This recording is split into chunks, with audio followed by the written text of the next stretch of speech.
Leading Ladies, an African podcast on historical women leaders. The assumption in our past has been women were not leaders in promoting environmental health. In reality, women have been stewards of river and aquatic life populations for their communities for centuries. Meet MA-Mwiya, Njaimo Sikote, and NaMakaleza, the guardians of the rivers. Women in our history have been defending the planet's rights to thrive for millennia. Our history shows that we have always combined gender, social, and environmental justice. From time immemorial, women have held positions of environmental stewardship by appointment through inheritance of ancestry lines. In most cases, these were roles or positions held until death. In this episode, we explore 3 women of Shangombo District, Western Province. Shangombo District shares boundaries with Sioma District in the south, Kalawo District in the north, and Senanga District in the east. It is one of the most remote districts in the country. Rivers and streams distribute water organisms and important gases and nutrients to many areas of our environment. They also help drain rainwater and provide habitats for many species of plants and animals. Streams and rivers also help shape the landscapes of the earth and are central to the survival of human life. When water supplies such as rivers, lakes, and streams dry up, food supplies are no longer secure and people have to walk further and further to get firewood for fuel and fencing for their livestock. Rivers are always the first to be affected by climate change and environmental degradation, and that is why in our societies they have an important place in our authority systems. Before our urban lives and modern environments, women were always the first ones to be affected by climate change and environmental degradation. It is not surprising, therefore, that historically our communities here in Zambia created important positions for women to protect and steward the environment. At Lumbo, 15 kilometers north from Shangombo Boma, lives an old woman, MA-Mwiya. She is the guardian of a particular spot on the Kwando River. Climate impacts lakes, rivers, and streams. The rise and fall in temperatures causes water temperatures in freshwater systems to fluctuate. Shallow rivers and streams are especially vulnerable to temperature variations. Such disparities decrease the availability of freshwater habitat for species and affects their reproduction abilities.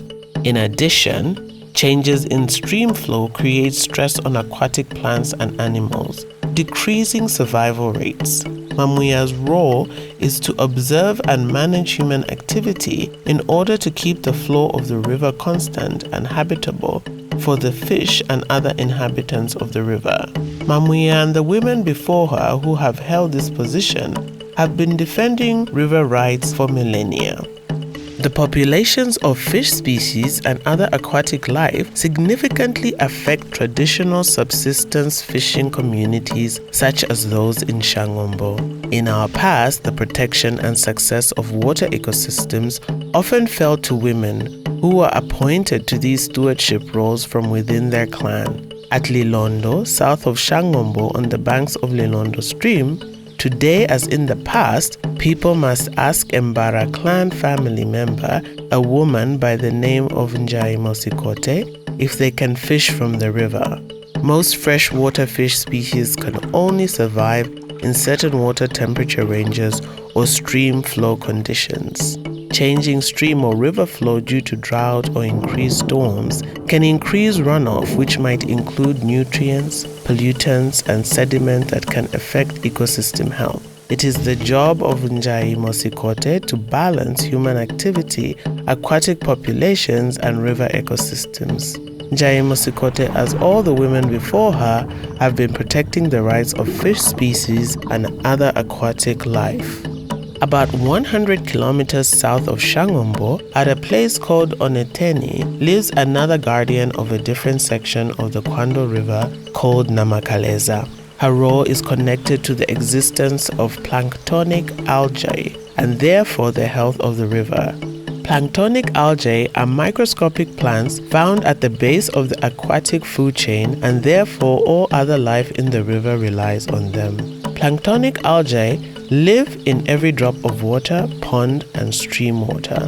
They are extremely important to the aquatic ecosystem and chemistry of the pond. Their presence is a good indicator of environmental change, not only in the water but also on land. These free-floating microscopic organisms are responsible for the color and clarity of lakes, wetlands, rivers, streams, and estuaries. With the help of the sun, they turn carbon dioxide and water into food and energy via photosynthesis. They inhabit the sunlit upper layers of freshwater environments. Some of these plankton algae contain luciferin, a molecule that, when it reacts with oxygen, produces a sparkling light as bright as diamonds in a process called bioluminescence. Based on a skill known and passed on through the ages, NaMakaleza is able to call on the microorganisms which gather and sparkle on the river as bright as the stars in the sky at her request. In this way, she protects the river food chain and river life systems. This role has been passed on from generation to generation.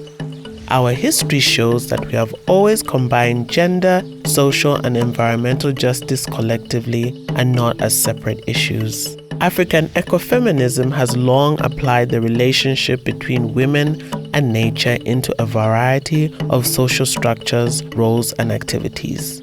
Women have held roles and positions to protect their environment since time immemorial.